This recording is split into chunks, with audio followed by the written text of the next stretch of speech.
বিসমিল্লাহির রহমানির রহিম। আসসালামু আলাইকুম।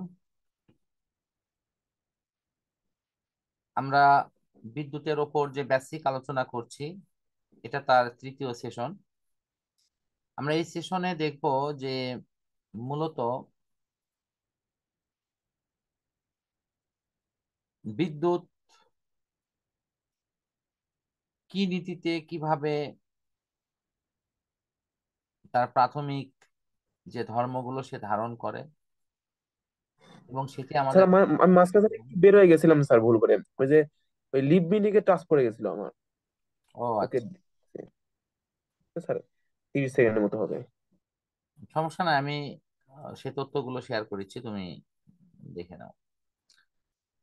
তো সেখানে আমি তোমাদেরকে এর আগে যেটা দেখাইছি তোমাকে, যে সেটা হলো বিভবকে দেখানোর জন্য আমরা মূলত তাপমাত্রার উদাহরণটা দিয়েছি, এই পানির উচ্চতার উদাহরণটা দিয়েছি। এরকম বেশ কিছু প্রচলিত উদাহরণ দিয়ে আমরা এটাই বোঝাতে চেষ্টা করেছি যে পানির চাপ যে পাশে বেশি সেখান থেকে পানির চাপ যেদিকে কম সেদিকে যাবে, তাপমাত্রা যেখানে বেশি সেখান থেকে তাপমাত্রা যেখানে কম সেদিকে গমন করবে। ঠিক তেমনি এখানে আমরা পড়েছি তাপমাত্রা তাপের প্রবাহ নিয়ন্ত্রণ করে, বিভব বিদ্যুতের প্রবাহ নিয়ন্ত্রণ করে, আর এখানে পানির উচ্চতা বা চাপ পানির প্রবাহ নিয়ন্ত্রণ করে। স্যার, আমি একটা প্রশ্ন করতে চাচ্ছিলাম, ওই যে ওই দিক থেকে পড়তে যে পেলাম, হ্যাঁ, বলো। সেটা হচ্ছে স্যার ওই যে ওই উচ্চ বিভব আর নিম্ন বিভব। এখন স্যার কোনটা উচ্চ বিভব কোনটা নিম্ন বিভব, এটা তো স্যার বুঝতে পারলাম না। না, আমাদের বিভবের ক্ষেত্রে অলওয়েজ প্লাসটা উচ্চ বিভব আর মাইনাসটা নিম্ন বিভব। ঠিক এই এই আচ্ছা স্যার, মানে ধারাবাহিকতাটা রক্ষার জন্যই তো আমরা ওই কথাটা এখনো লিখবো বা লিখে থাকি, সেটি হলো বিদ্যুৎ প্লাস থেকে মাইনাসের দিকে যায়, কারণ উচ্চ জি বিভব স্যার, থেকে বিদ্যুৎ এটা নিম্ন বড় থেকে বিভবের ছোট। দিকে যায়।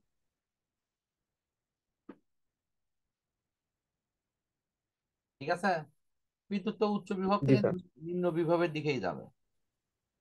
আচ্ছা, আমি বলি তো তোমার এই এই বিষয়টা এখানে এইভাবে আসতেছে।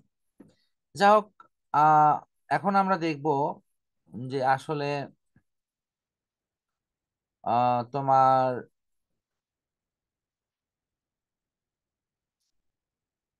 এখানে আর একটা অপশন আছে, সেটা তোমাকে দেখাচ্ছি।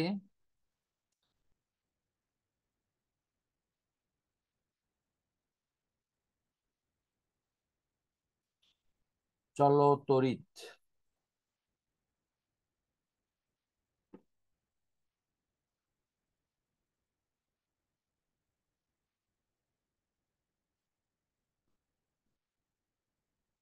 আমার মনে হয় এখানে তুমি ওই বিষয়টা দেখতে পাবা।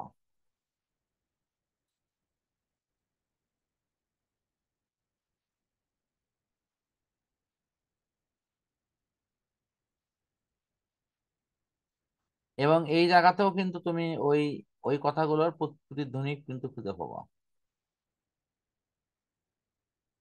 আছে, দেখো তো।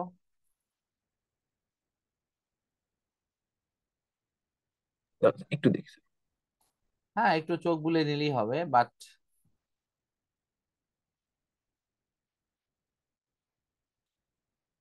জি স্যার, হ্যাঁ, এখানে ওই কথাটাই লেখা স্যার, যে আগে যেটা পড়লাম। হ্যাঁ, তাহলে তুমি একটা জিনিস তো বুঝতেছো যে 12 সালে যে বইটা তোমরা পড়ছো বা তোমাদের পূর্ববর্তী যারা সিনিয়র তারা পড়ে গেছে, সেই বইয়ের ঠিক কাছাকাছি মানের বই কিন্তু এটা। বাট এরপরে যে সংস্করণের বইটা আছে সেটার মানটা কমছে না বাড়ছে, এটা হয়তো তুমি নিজেই ভালো বুঝতে পারবে আর কি। তো আমরা কিন্তু স্যার পরবর্তী, কালার গুলো তো বেশ সুন্দর দেখা হ্যাঁ, যায়। পরবর্তী অংশগুলো নিয়ে আমরা কথা বলবো। তো আমরা এখন স্বর্ণপাত তড়িৎবীক্ষণ যন্ত্রর বিষয়টা নিয়ে একটু বোঝার চেষ্টা করব। প্রথমত, নামটা স্বর্ণপাত কেন লেখা আছে? এখনকার বইগুলোতে সাধারণত তড়িৎবীক্ষণ যন্ত্র লেখা থাকে বা স্বর্ণপাত কথাটা থাকে না। এই যন্ত্রে যে দুইটা পাত আছে, এই পাতগুলো সোনা দিয়ে তৈরি, সেই জন্য স্বর্ণপাত। খুবই সফট স্বর্ণের অংশটি একটু তৈরি। আর এর মধ্যে তোমার ক্যালসিয়াম ক্লোরাইড বা এই ধরনের কোনো পদার্থ দেওয়া হয় যার মধ্যে জলীয় বাষ্পগুলো শোষণ করতে পারে। আমরা আগে থেকেই কি করি, এই সোনার পাতের অংশে চার্জ দিয়ে রাখি, অর্থাৎ সেটা পজিটিভ চার্জ বা নেগেটিভ চার্জ, এটা কিছু একটা দিয়ে রাখি।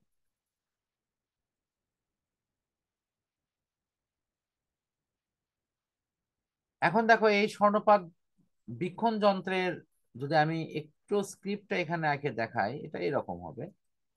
ধরো এটা একটা পাত আর এটা একটা পাত। এখন যদি এটাও প্লাস হয়, এটাও প্লাস হয়, তাহলে কি হবে? এরা পরস্পরকে বিকর্ষণ করবে, এই দিকে যাবে, এই দিকে যাবে। দুই ধন যদি দুই দিকে যায়, এটা এইদিকে আর একজন এইদিকে, তাহলে কি হবে? তাহলে তাদের মধ্যে কি এইটা প্রসারিত হবে না? জি স্যার, দূরত্ব বেড়ে যাবে। আর যদি বিপরীতধর্মী চার্জ হয় তাহলে কি সংকুচিত হবে? সংকুচিত হবে। এটা তো বুঝতে পারছো নাকি? জি স্যার। আচ্ছা, তাহলে তুমি এখন মনে করো এরকম স্বর্ণপাত তড়িৎবীক্ষণ যন্ত্র পাইছো যার মধ্যে এরকম নেগেটিভ চার্জ দেয়া আছে, আর নেগেটিভটা যদি পড়ো তাহলে পজিটিভ, এটা ঠিক তার উল্টা হবে, ঠিক তো? জি। জি স্যার। তাহলে এরকম চার্জে চার্জিত একটা তড়িৎবীক্ষণ যন্ত্র এখানে আছে, যেখানে আমরা পজিটিভ চার্জে চার্জিত একটা বস্তুকে নিয়ে এলাম অথবা নেগেটিভ চার্জে চার্জিত একটা বস্তুকে নিচে নিয়ে এলাম। তো এটা যে চার্জে চার্জিত হোক, উভয় ক্ষেত্রে কিন্তু ফলাফলটা প্রায় একই রকম। জি স্যার। তাহলে আমি যদি এখন বাহির থেকে কোনো পজিটিভ চার্জে চার্জিত বস্তু নিয়ে আসি, এর মধ্যেও আছে পজিটিভ, তাহলে ওই পজিটিভ পজিটিভকে বিকর্ষণ করে কি ওই ফাঁকটাকে আরো আরো বৃদ্ধি করবে না? জি স্যার, আরো বৃদ্ধি করবে। আবার যদি নেগেটিভ জিনিস যদি ওর কাছে নিয়ে আসি তাহলে কি হবে? আবেশ প্রক্রিয়াতে সমস্ত তড়িৎ ওর কাছে কি হবে? একটা পাত আর একটা পাতকে টেনে ধরবে, অর্থাৎ পাতটা জি নির্মলিত স্যার। হবে, পাতটা চুপসে যাবে। ঠিক বললাম তো? তাহলে এই যে পাত জি স্যার। পরস্পরের কাছে আসার ব্যাপারটা কেন ঘটবে যদি বিপরীত চার্জ দিই? আর যদি সম চার্জ থাকে তাহলে তো কোনো কিছু ঘটবে না, এরা পরস্পরকে বিকর্ষণ করে সরে যাবে। এইটুকু পর্যন্ত জি স্যার। পারছি না। জি স্যার, এটা বুঝতে পারছি। ওকে, তাহলে আমি মনে করি যে তোমার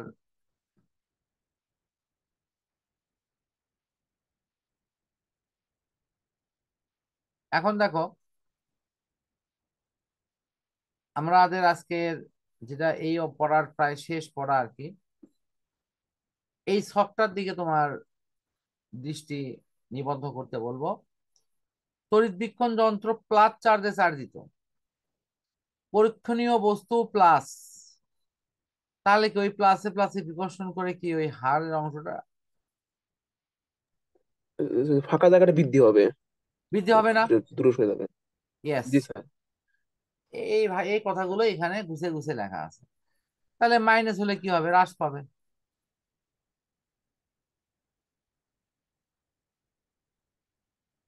জি স্যার। জি স্যার, একটা ব্যাপার স্যার, ওই যে চার্জিত ব্যাপারটা কি স্যার, মানে এটা কি এখন জানবো কোনটা কোনটা কোনটা? আহিত, মানে স্যার ওই যে প্লাস চার্জ, যে চার্জিত করা, এই যে চার্জিত করা চার্জিত ব্যাপারটা কি স্যার? মানে হলো ইলেকট্রন ত্যাগ করলে বা গ্রহণ করার পর ওই পদার্থটা একটা অস্থির অবস্থা লাভ হয়, এটার নাম হলো চার্জিত হওয়া। ও আচ্ছা স্যার।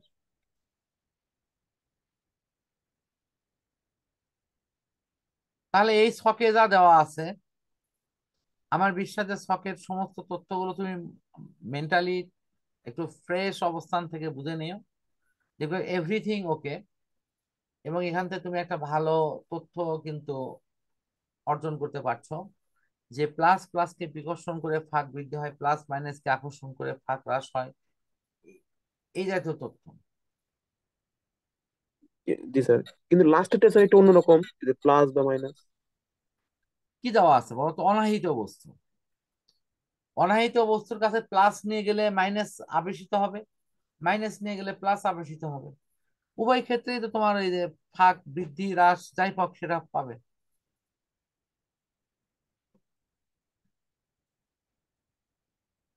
না স্যার, এটা তো ব্যাপারটা বুঝতে পারলাম না ভালো করে এটা। শেষ লাইনটা না, অনাহিত বস্তু। অনাহিত জি স্যার। বস্তুকে যদি তুমি প্লাসের কাছে নিয়ে যাও, অনাহিত মানে বুঝি তো অচার্জিত বস্তু, তাহলে অচার্জিত জি স্যার। বস্তুর মধ্যে তোমার বিপরীত চার্জ আসবে। জি স্যার, আমি, বিপরীত চার্জটা মাইনাস আর কি। হ্যাঁ, তোমাকে তড়িতাবেশ পড়ানো হয়নি তো, এই কারণের জন্য তোমার একটু বুঝতে কষ্ট হচ্ছে। আমি একটু আগে দেখাচ্ছি তোমাকে, তুমি অবশ্যই বুঝতে পারবা। টেনশন নিও না, আমি দেখে দিচ্ছি। মনে করো এই জায়গাতে আমার একটা বস্তু আছে যেটা অচার্জিত। অচার্জিত মানে অনাহিত মানে অচার্জিত। এর পাশে আমি করলাম কি, একটা চার্জিত দণ্ড নিয়ে আসলাম। তাহলে এটা হলো প্লাস চার্জে চার্জিত। খুব ভালো করে বোঝো, এই প্লাসের আকর্ষণে কি এই পাশে কি প্লাস কেউ থাকবে? না, প্লাস তো স্যার দূরে চলে যাবে। তাহলে এই প্লাসের আকর্ষণে এ মাইনাস গুলো কাছে আসবে। এর ফলে প্রচন্ড আকর্ষণ তৈরি হবে কিনা? জি স্যার। জি স্যার, তখন স্যার একসাথে কাছাকাছি চলে আসবে। ইয়েস। তাহলে তুমি বলো এটা কি অনাহিত বস্তু ছিল? জি স্যার। তাহলে অনাহিত বস্তু এই কি, আমি যদি এখন প্লাস চার্জও দিই, সাপোজ এই পাশে প্লাস চার্জ দিলাম, জি স্যার, মানে বিক্ষণ জমবে। এখন ধরো এই মুড়ে মাইনাস দিছি, আর এই মুড়ে কারা হবে? তাহলে প্লাস। তাহলে আমি যদি এই পাশে মাইনাস চার্জ দিই, তাহলে এই পাশে প্লাস অংশ চলে আসবে। জি স্যার। তাহলে আমার প্রশ্ন হলো যে আমি একটা অচার্জিত বস্তু দিলে আমার সবসময় বিপরীত চার্জ বের হয়ে ঝামেলা করছে, বেরোচ্ছে কি বিপরীত চার্জ। কিন্তু যদি আমি জি স্যার, সমধর্মী অনাহত চার্জ বস্তু দিই, দিকে। সমধর্মী চার্জ দাও মানে বুঝছো, মানে তোমার এখানে জি স্যার, আছে, প্লাস প্লাস। হ্যাঁ প্লাস আমি প্লাসই দিলাম, আছে মাইনাস আমি মাইনাস দিলাম, জি স্যার। তাহলে কি করবে? স্যার, তাহলে তো দূরে সরে যাবে, ফাঁকটা তো মানে বেশ বড় সড়ো হবে। ইয়েস, ফাঁক বৃদ্ধি পাবে। এখানে তুমি বুঝে বুঝে এই ছকের পুরো ফলাফলটা লিখবা। ছকের ফলাফল অটোভাবে মুখস্থ করলে তোমার কিচ্ছু কিচ্ছু পারবে না।